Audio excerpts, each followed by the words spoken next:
We are undoubtedly in the midst of a child health crisis, a public health crisis. Most in the health profession, most in the public health profession recognize that.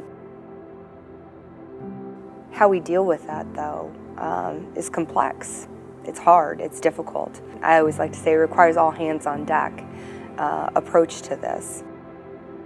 As a pediatric endocrinologist, I get to see a lot of obesity-related problems. We are seeing an incredible increase in the amount of children with type 2 diabetes.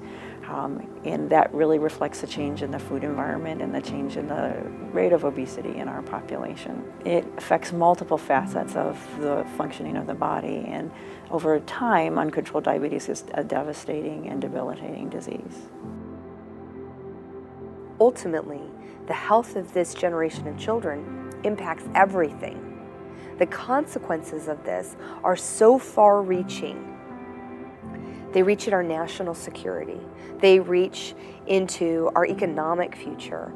It's often been said that how healthy we are as a nation will determine how wealthy we are as a nation, how secure we are as a nation. Those kinds of things are really critical, and health is centered to that. If they enter adulthood with poor health, that is a noose around their neck for the remainder of their lives.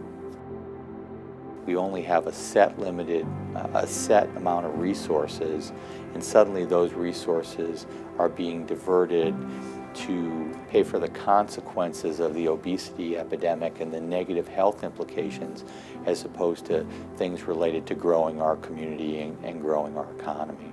Type 2 diabetes and insulin resistance really is very much related to lifestyle. So the more that you move and the healthier your diet, the more you can keep yourself at a healthy weight, the less likely your chance of having type 2 diabetes. So unlike type 1 diabetes, type 2 diabetes really is a diabetes that begins to develop because of lifestyle.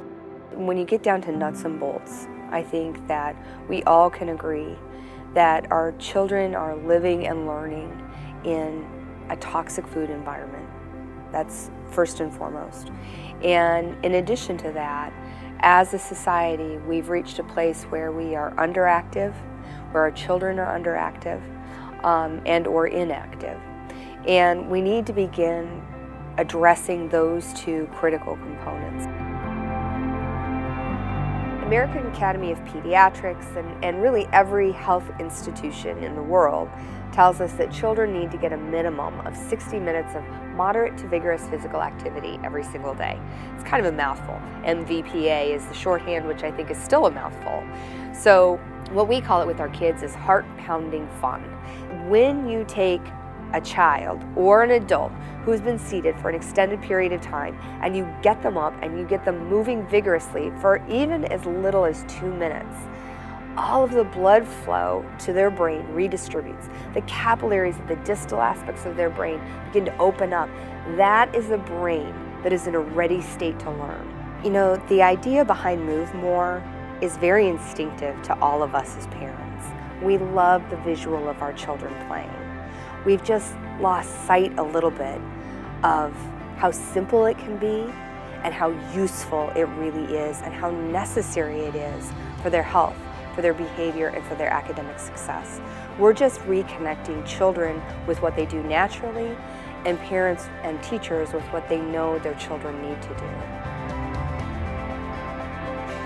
There's this misperception that good nutrition means health food.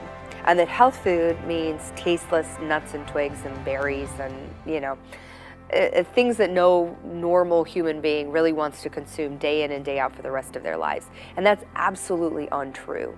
What we are emphasizing is real food.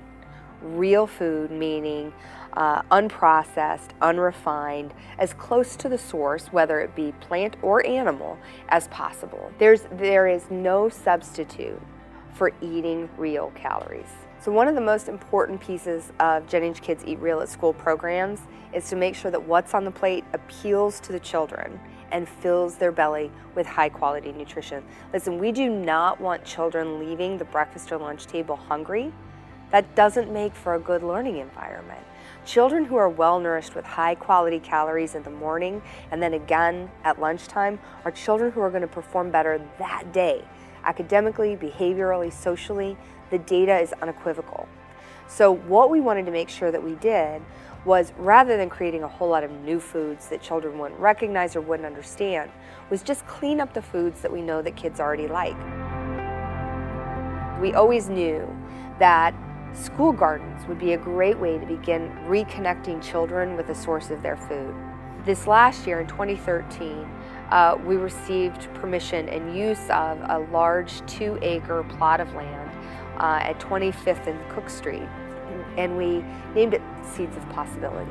We farmed approximately 1/4 of that 2 acres, and at its peak, it was producing 100 pounds of produce every single day that was being harvested by members of the community. They'd come in with their laundry baskets and with their plastic bags, and we couldn't get a tomato to ripen on the vine. People were picking the produce as quickly as it was maturing.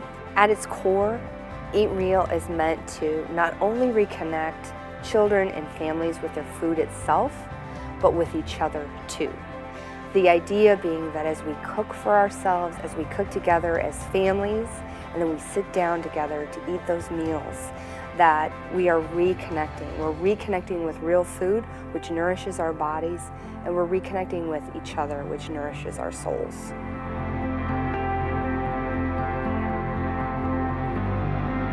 genHkids is a child-based initiative, and we're a child-based initiative because we know historically child-based initiatives work.